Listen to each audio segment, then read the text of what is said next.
मंथर नामक कछुआ अपने मित्रों को धन के विषय में बता रहा है कि धन सुखकारी होता है या नहीं, या धन के कारण किन किन से भय लगता है।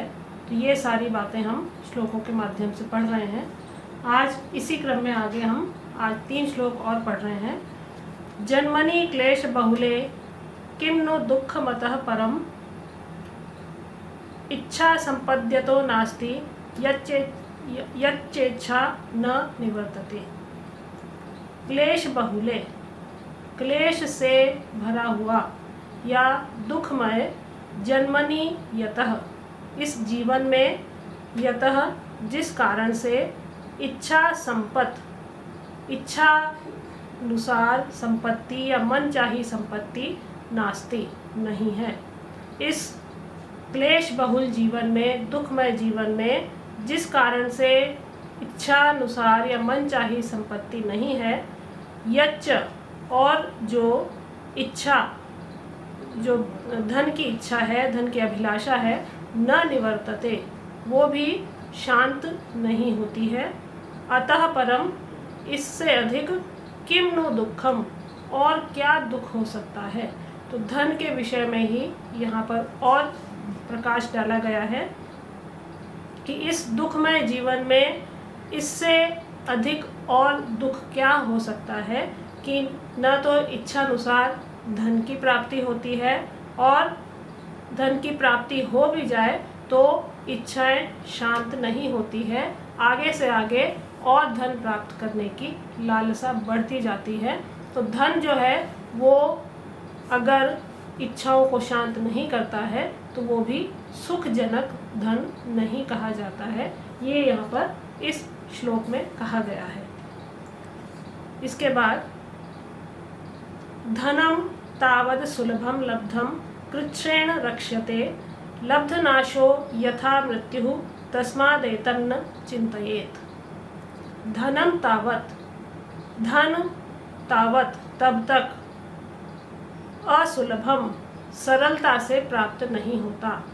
तो सबसे पहली बात तो ये है कि धन सुलभ नहीं है, उसको प्राप्त करने के लिए बहुत यत्न करना पड़ता है। तो धन आसानी से प्राप्त नहीं किया जा सकता है। लब्धम कृच्छ्रेण रक्षते, और यदि लब्ध प्राप्त कर लिया जाए तो कृच्छ्रेण, मुश्किल से, रक्षते उसकी रक्षा की जा सकती है या वो रक्षित हो पाता है। लब्ध नाशः, और यदि लब्ध हो गया, प्राप्त हो गया और उसके बाद में नाशः, उसका नाश हो गया, वो नष्ट हो गया, तो यथा मृत्यु, तो वो मृत्यु के समान होता है। तस्मात् एतत् न चिंतयेत्, इसलिए उसके विषय में चिंता नहीं करनी चाहिए।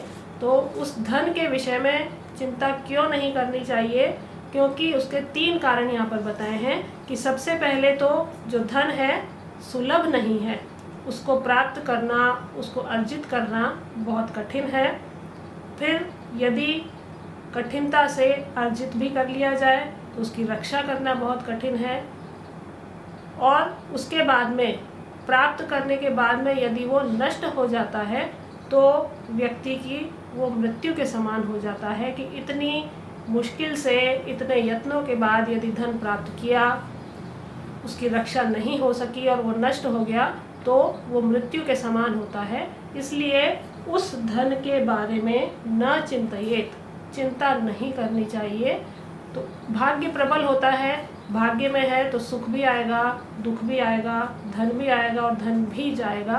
तो इसलिए उसके विषय में चिंता नहीं करनी चाहिए, केवल अपना परिश्रम करना चाहिए। बाकी सब भाग्य के अधीन है, धन आएगा या नहीं आएगा, रक्षित हो पाएगा या नहीं हो पाएगा, इसलिए चिंता छोड़ देनी चाहिए। आज का अंतिम श्लोक है, यद्यदेव हि वांछेत ततो वांछा प्रवर्तते, प्राप्त एवार्थतः सोर्थो यतो वांछा निवर्तते। यत् यत्, जैसे जैसे, एव ही वांछेत, मनुष्य वांछेत, उसकी अभिलाषा करता है या अभिलाषा बढ़ती जाती है, ततः वांछा प्रवर्तते, तो लालसा भी बढ़ती जाती है। तो जैसे जैसे मनुष्य अपनी इच्छा को बढ़ाता है, उसकी लालसा या उसकी इच्छा और अधिक बढ़ती जाती है।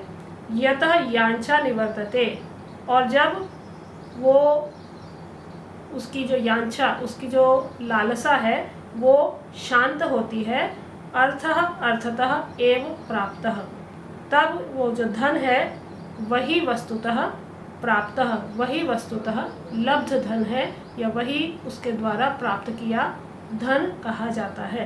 तो जैसे जैसे व्यक्ति धन के प्रति आकर्षित होता है और धन उसे प्राप्त होता जाता है, तो उसकी लालसा, लालच और अधिक बढ़ता जाता है। लेकिन वस्तुतः धन वही कहलाता है, या प्राप्त धन वही कहलाता है जिसमें उसकी इच्छाओं की कमी हो, उसकी लालसा की कमी हो। तो बिना लालसा के, बिना लालच के या बिना अधिक अभिलाषा के प्राप्त किया हुआ धन ही वस्तुतः धन होता है। जबकि लालसा के कारण धन की और अधिक लालसा बढ़ती जाए या उसको प्राप्त करने के लिए और प्रयत्न किया जाए, लेकिन जब वो नष्ट हो जाता है तो जैसा हमने पढ़ा यहाँ पर कि वो मृत्यु के समान होता है। तो धन वही है जिसमें किसी तरह की आकांक्षा ना हो, अभिलाषा ना हो और लालसा ना हो, वस्तुतः वही धन है। तो मंथर ने यहाँ पर अपने मित्रों को धन के बारे में बताया है।